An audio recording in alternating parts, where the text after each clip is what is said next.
So I was just rocking out to Sugar Magnolia by the Grateful Dead when I realized that in the intro alone of this classic tune, there are two key building blocks that we can take away and transfer to other songs and really help progress our guitar playing skills along. So in this very quick video, I'm going to break these down for you. But first, let me just go ahead and play through this intro. So very important, I'm playing with a capo on the 2nd fret because I'm trying to avoid a copyright strike on YouTube, and I still don't know how that all works. So I think originally the song is played without a capo, but everything's gonna be relative to this capo as I'm talking through this lesson today, all right? Okay, so the intro goes like this, right?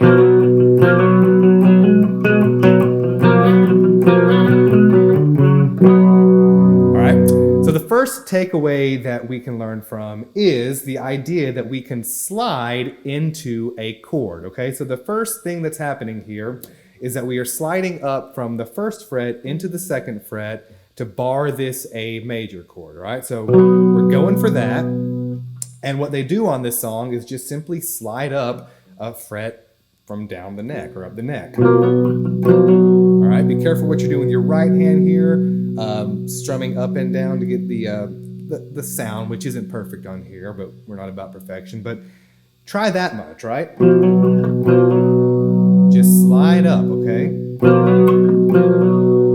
right, now practice that a couple times. And when I was playing through this, I couldn't help but realize as well that there's an intro to another song that uses the same sort of thing, but with a D major chord, right? So if you know the song Mama Tried by Merle Haggard, and I know a lot of viewers on this channel are a bit older than myself, you should know the song. If not, go have a listen to the tune. It's got a very distinctive intro, and then before the lyrics kick in, it sounds like this, right? The first thing I remember knowing was a lonesome whistle blowing. Okay, so they're doing the same thing, right? Exact same concept. They've got a D chord, and they're just kind of scrunched up. I don't know, I'm just sort of like playing, I've got my ring finger on the 2nd fret and everything else on the 1st fret in this D position, all right?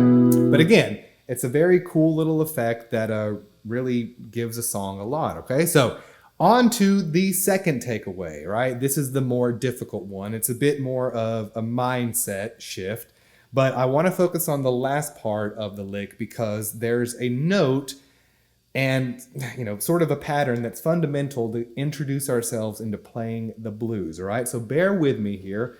What I'm going to be focusing on here is, let me play the lick one more time, or the intro. Try not to blow you guys out with my speakers. Okay, here we go.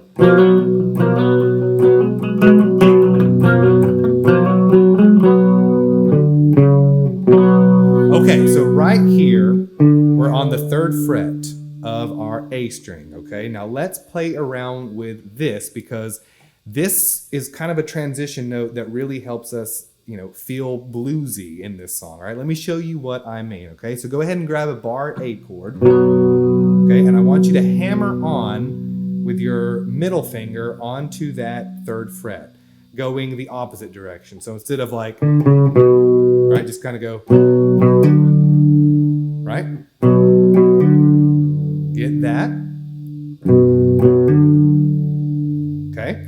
Then when you've got that much, go ahead and hammer on the 4th fret of the A string with your ring finger, right? No particular sound right now, but just get this sort of motion going, right? Okay. Okay, sounds pretty cool.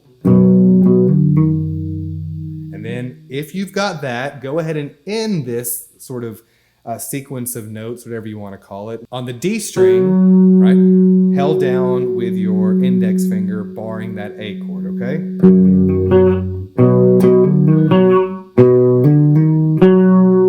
And have some fun with that. You're going to start hearing some sort of things that you've probably heard in many, many songs before, right?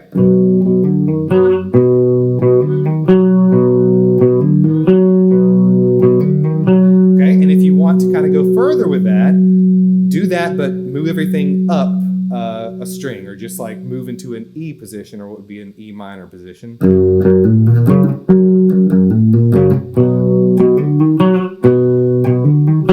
All right, And that is going to introduce you to a building block that's fundamental when we're playing the blues or just, getting groovy and soulful with our guitar playing. But I hope you guys enjoyed this lesson, and I hope you guys go and pay homage to one of the best bands in history, the Grateful Dead.